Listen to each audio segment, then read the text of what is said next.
right, ladies and gentlemen, here we go with game number 1 between Call Standard and QXG Darkcell. It is Complexity's Catz up against Darkcell's, or Quantix and Darkcell.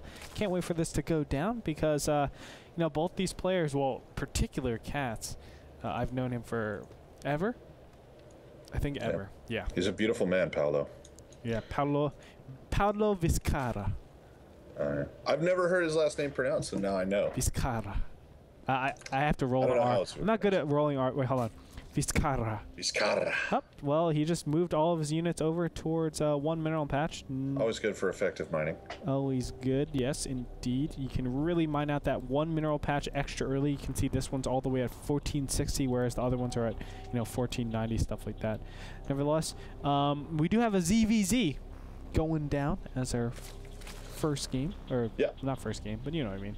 Darkcell, man, I just did talk about him for a quick second because, you know, Quantic Gaming, they've actually, for a team that doesn't get a lot of sort of attention, Quantic Gaming's got some pretty solid players on their side, and Darkcell is among them. You know, I've seen him act as a spoiler in some tournaments, taking out some pretty not super tip-top players, but you know, he can certainly take games off of just about anybody on any given day. Yeah. It's probably his consistency. I'd say that's a lot of those sort of, you know, the mid-range guys. They're not always consistent, but Darkcell has his flashes of brilliance. So, you know, Catz has got some work to do. For sure. I definitely think Darkcell is a strong player. I actually played him once in a tournament, I remember. And it was the first time, this is how long ago it was. It was the first time I saw an effective use of Mass Infestor, Corruptor, Brewlords. It was just like, I thought it was OP. I was just so sad to play against it because I didn't know who Darkcell was at the time. And then ever since then, I was like, all right, Darkcell, I know who you are. But nevertheless, this is ZVZ, so we see a lot of... It's almost the standard on this for ZVZ normally is get Speedling, expand into Speedling, Baneling, something like that. And there's variations where you can either go straight up to Banelings or not. But, you know, with Catz, I can never say there's an actual standard, even though his name is Standard. Yeah, and that's one of my favorite things about Catz as a tournament player, is he just, you never know what he's going to do. You can't just count on him to, you know, play the standard way. I mean, sometimes he'll just bring out one base Roach pushes or whatever. You've always got to be on your guard against Catz. Yeah, that's definitely one thing they have to be careful of, but it looks like this game around, we do have the fast Banelings coming out for Darkcell, whereas Catz still has not yet started mining his gas, and normally we do see that starting just around now. Just around now. All right, nevertheless, the first... That would have been really cool, though, if you had called that. That would have been great. Well, normally it starts around now. You get the second queen out, you start getting... considering how far away this ramp is from the hatchery, it's not too far, don't get me wrong, but it's a pretty big distance, so you can't get a great spread with your Zerglings. Not as good as normal things. Yeah. And there we go. Darkcell is taking his expansion, but he's prioritized getting the Banelings first, the Baneling nest first, and then getting the expansion. So a little bit safer, allows you to apply pressure as well. And it looks like the pressure is coming right now. Yeah, absolutely. Got 8 more Lings on the way out of Catz. And what I really got to point out just for a quick second, I know it doesn't matter because these Lings are going at it in the base, but really great Overlord placement out of both players. It just can't be underestimated. But right now, Darkcell's the only one with the ability to make Banelings. So this could go really bad really fast for Catz. Yeah, it might go really badly. It looks like the Zerglings will be cleaned up by Darkcell. Darkcell is able to hold off, and now 2 Banelings coming in to the main. Oh, and actually it gets exploded. A very nice job. This one drone was actually able to stick itself in between that second Baneling, and it stopped Darkcell from doing any huge damage, I should say. But still, if we look back, Catz still doesn't have any Banelings or a Baneling nest. This is not going well for Catz, in my opinion, because he can't keep on this composition. Yeah, and he gave away a lot of Lings on the other side of the map as those Banelings were headed into his own base. You know, he's still cranking them.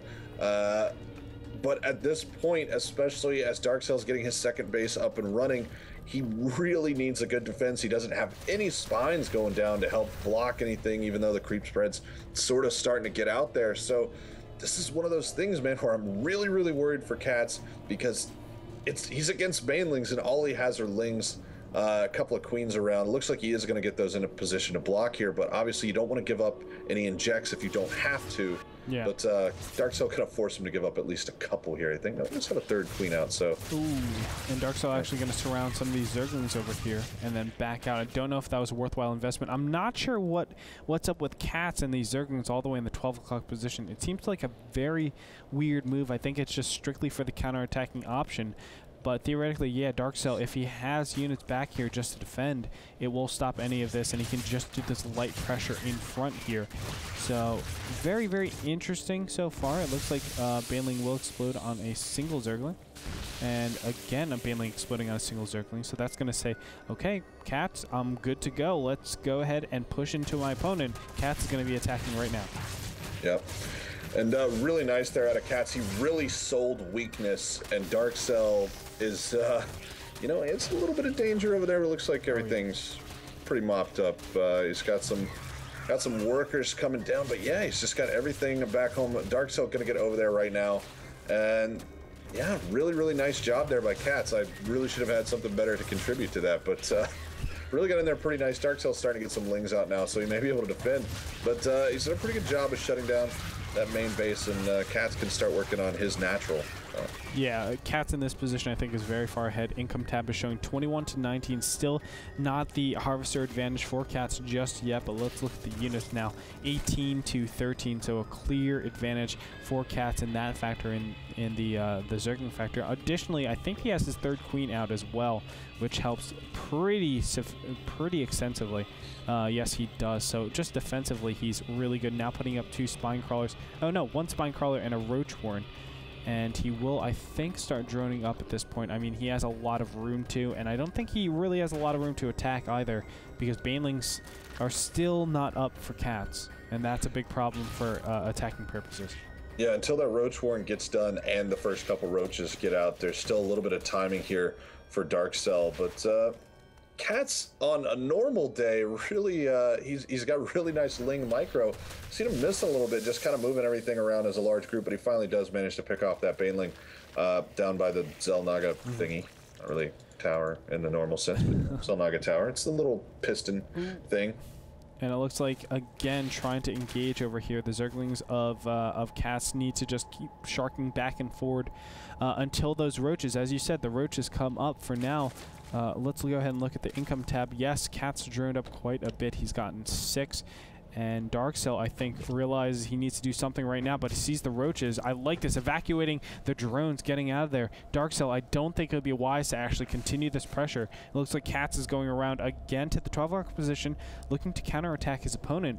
I think that's a very intelligent move by him, because you have the roaches, and that gives you a lot of security back at home. You can always go back all the way, because these roaches and the additional spine crawler plus these queens will buy him a lot of time. And here we go.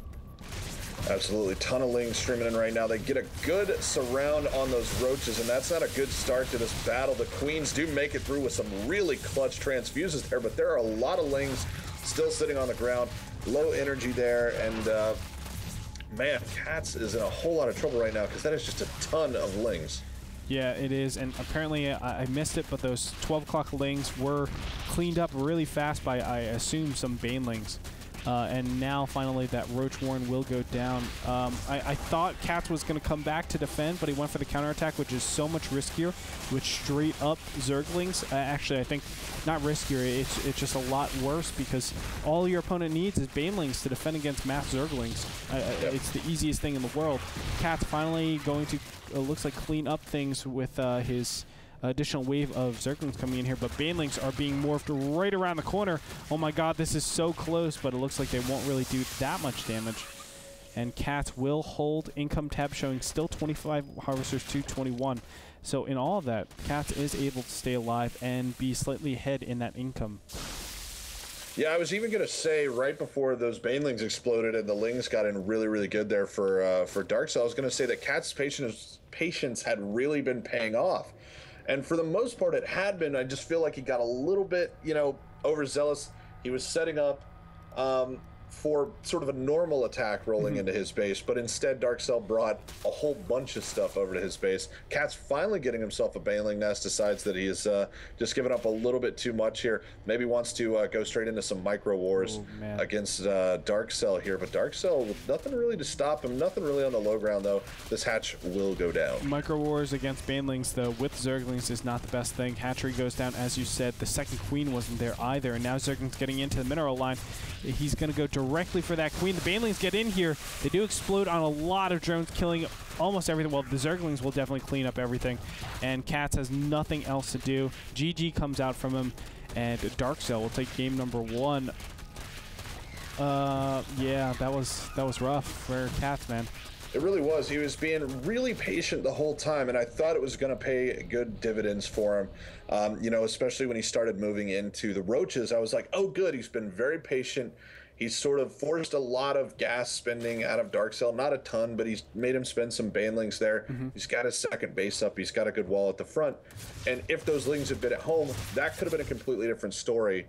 But just that little, you know, sending the lings out there for that counterattack the second time, it seemed to be sort of the turning point because those banes just sploosh. Yeah, I just don't understand why he went for the counterattack option. It just seems so risky. And also not getting banelings for so long. Oh my gosh. I mean, Catz literally did 0 damage with that Zergling counterattack. He wasn't able to micro anything. Lost, you know, the second and third queen, and from there it's just all downhill, even though he was able to hold off for a little bit. He had no tech, he had no baneling nest, he had no Roach Warren, so it really stunk. We're going to go into game number 2, though, see if Catz can come back into this, or if Darkcell is going to clean up. Again, you're watching the NASL Semi-Open.